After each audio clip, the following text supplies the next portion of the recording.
Hello, friend. If we haven't met yet, my name's Alicia Lynn Diaz, and I'm an Ayurvedic health practitioner. And if you love learning all about Ayurveda, especially Ayurvedic psychology and inner emotional depth work, then you are in the right place. And I would love for you to subscribe to this channel and hit the little notification bell to make sure you get notified when I upload the regular videos, so you and I can continue to stay connected in this beautiful topic of Ayurveda. So in today's video, I wanted to bring you a common challenge that I find a lot of the clients I work with are going through. And this challenge is around, like, why am I not absorbing the nutrients that I feel like I'm taking in? Like, a lot of people, maybe yourself included, they feel like they eat a pretty clean diet. They might be gravitating towards more like yoga and Ayurveda and, just kind of like have more mindfulness. Maybe they meditate, those kinds of things, take yoga classes. And so it's like, well, I have a little bit of body awareness and I try to eat clean, but for some reason I can't control these cravings that I'm having, or I just generally feel like I'm not like revitalized by my foods. I'm not absorbing, or I still feel depleted. So if this is you, I want to shed a little light on one kind of hidden factor that often comes into play. Now, certainly there are kind of biological factors in the sense of, you might not be eating the right diet for you. And there might be even some dogmas of Ayurveda that are kind of blocking your ability to actually eat the right diet that's most nutrient dense for your unique being. Now that's for a whole nother topic. In fact, I'll link to some other videos that I have on that topic, and you can check the YouTube channel for lots of other videos on the kind of gross physical level in terms of making sure you're getting more nutrients. But today I want to highlight this kind of subtle thing, this connection with emotions and the absorption of nutrients, because this is the piece that can really be hidden, that is actually blocking you from the ability to feel satisfied by your meals, to overcome challenging cravings that you have, or to, generally stoke that digestive fire in the way that you are able to absorb and your body can create energy from the food that you're eating. And so I want to illustrate this teaching with two different case studies. So two different clients. So we have Karina and May. So I want to tell you the stories of Karina and May, so to help bring home these points of how this subtle connection between emotions and nutrient absorption can be made.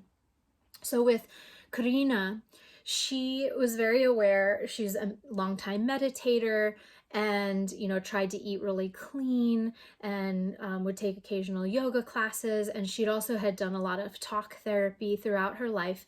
And she was very aware that she had traumas, developmental traumas, like from her childhood, specifically from her relationship with her mom. And so her mom, with her mom's own insecurities about body image, she translated those onto Karina. And so Karina started to learn, like, oh, I need to restrict calories. I need to restrict the foods that I eat, or I shouldn't eat these kinds of foods because mom thinks I'm fat. Mom says that these bad things about me, or mom thinks these things about herself. And therefore, she translated those to her. So she started developing this relationship with food at a young age that was very restrictive. But then kind of in the closet, she was super hungry because she learned later through the study of Ayurveda, she's like, well, I actually have a kapha body type.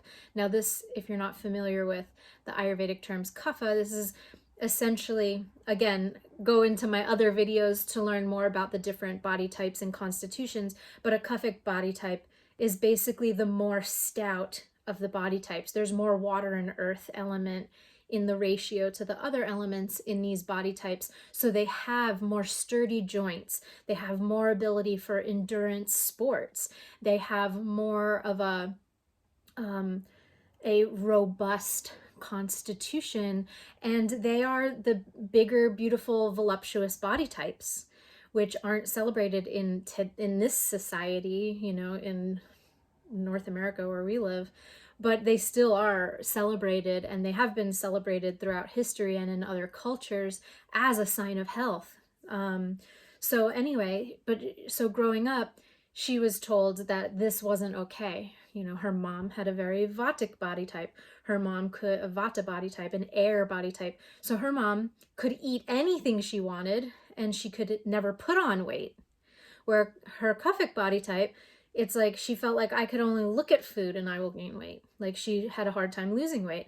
So her mom was really projecting a lot of this onto her, and it really troubled her psychologically. And so she grew up being like, okay, restrict, restrict, restrict. Food is bad. Food makes me ugly. So she had all these belief systems that built. But then simultaneously, she felt so depleted because she wasn't actually allowing her body to be naturally what it was. So she would start to binge on the side, or start to like eat things just out of an act of rebellion towards her mom and towards this concept. But then she would feel guilty. So it kind of created this fragment inside of her psyche that were two sparring parts of her that was like, eating is bad, food is bad, and the other part's going, but I'm starving and I need nourishment, so give me something. And they were just kind of like going back and forth inside of her. It created a lot of internal conflict around food. So I want to pause right there for a second and hear from you. Please share in the comments below. Have you ever found yourself in this inner conflict around food? Like where I want it, I crave it, but I don't know how to give it to myself. Or maybe you have an emotional kind of connection with food. It's like I need it, but I feel like I'm not absorbing it, or you know, it makes my belly bloat, etc. So just share with me in the comments below. Have you ever noticed this inner conflict around food? And if so, how have you experienced that? So in Karina's case, she, you know, went through life. She developed this, you know, this challenging experience that some people would label as an eating disorder or disordered eating. But I personally find, this is a side note, but I personally find labels can be very empowering to certain people at certain times of life, and they can also be very disempowering. So it's also important to not over-identify with these labels. But nonetheless, this was part of her experience. She was able to overcome it to such a degree to basically maintain, you know, a basic functioning in life. And she, you know, she then found me, because she ended up was like, I'm no longer okay with just getting by, with just functioning. She said, because the truth is, if you pull back the curtain, I'm still having this really deep struggle. And she said, I can't control my cravings. So the main thing she came to me for was saying, I can't control these cravings. I'm at the mercy of, like, I need this all or nothing thing. It kind of felt like an all or nothing thing. And I was like, you're actually not a candidate for an Ayurvedic cleanse, first of all. What needs to happen is actually to heal this deeper relationship with food. So we kind of peeled back the layers, and over the course of our time working together, got to get to the root of some of that. But the piece in her story that I want to highlight today is this piece around nutrient absorption.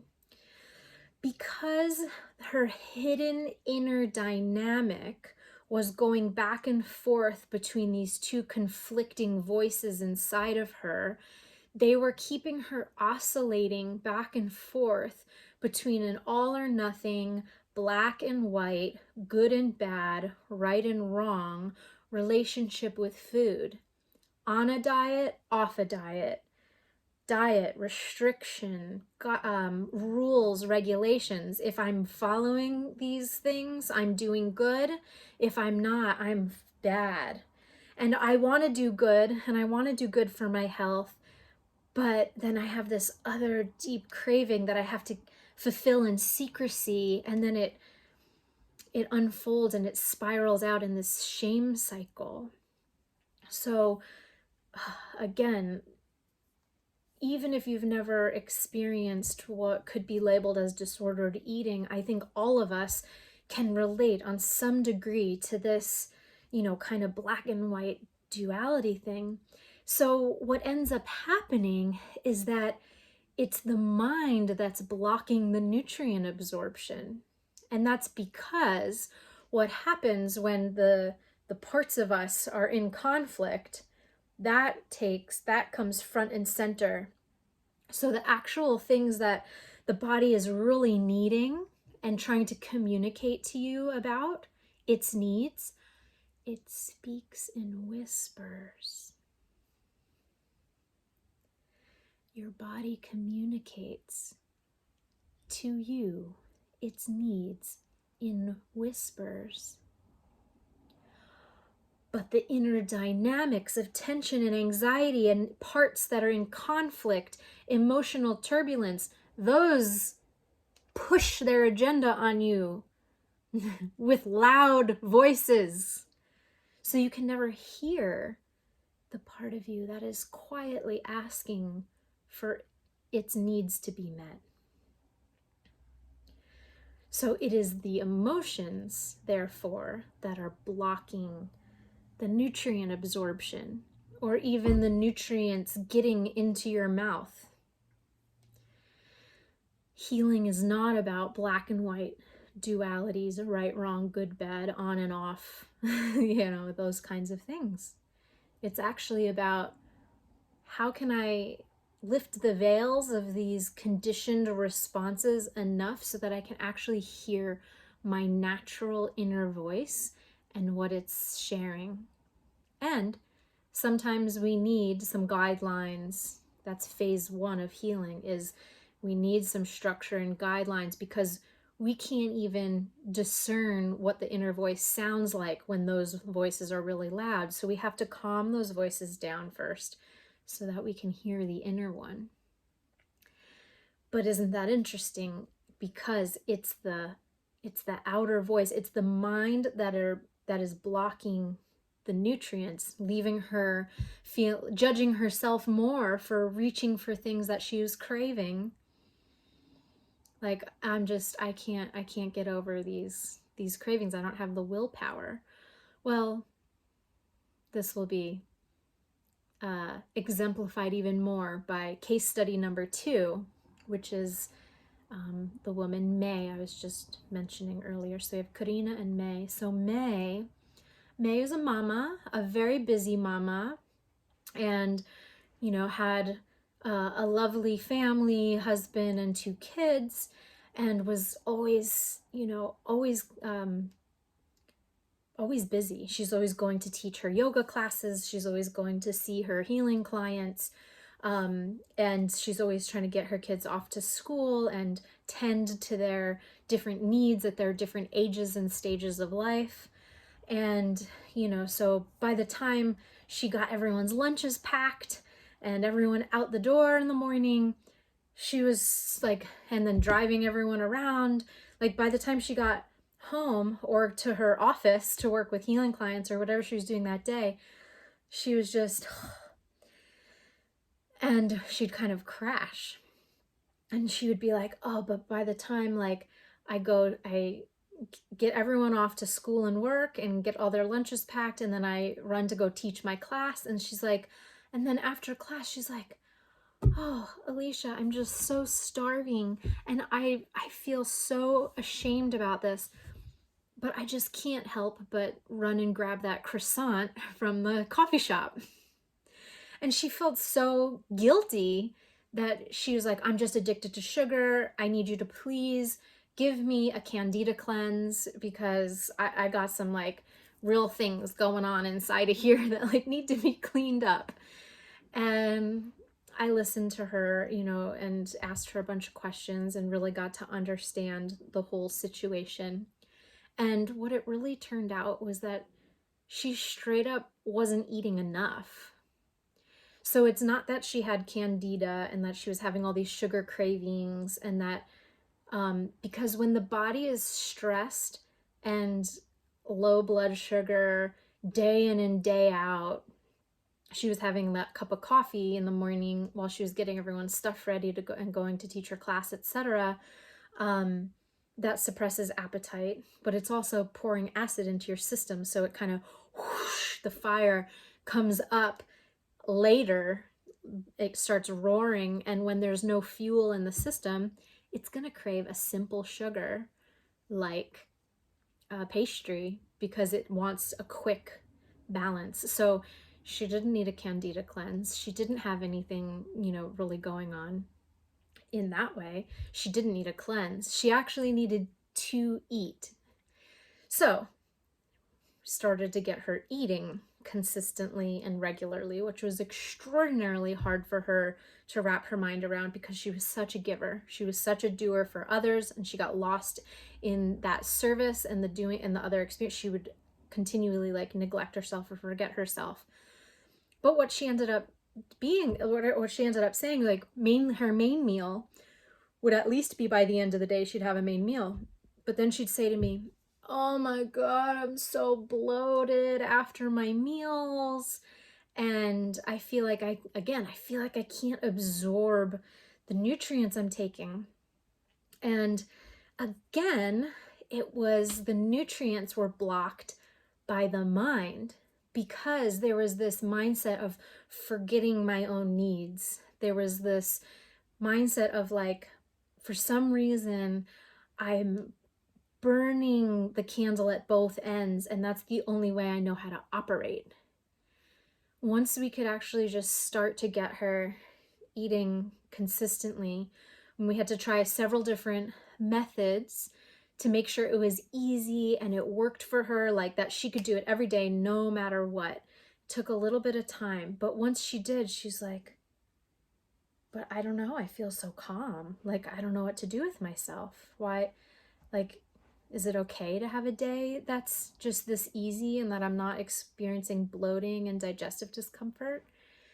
The nutrients were blocked in her case because of the mindset, but also because of the emotional set point to anxiety. So anxiety and moving at a pace in life that felt pretty scattered and frazzled for her was actually something that had just become comfortable, not because it's healthy comfort, but because it had just become normal and she was used to it. So whenever she felt calm and grounded, that just felt so far out of the norm that she was like, "Is something wrong?" You know what I mean? So the difference here is we also not only had to work with, okay, well, how do we, strategically make sure you're eating and, eating in a way that's digestible for you, that you're not going to get bloated, that is going to be easy amidst your busy schedule, and that's going to make you feel really nourished. She started sleeping better. She started waking up with energy. She started realizing that she was overextending herself. She started saying no and feeling better about it. She started cutting out the things that actually were energy draining to her, and her whole orientation just naturally started to evolve towards one of filling up and giving from her overflow.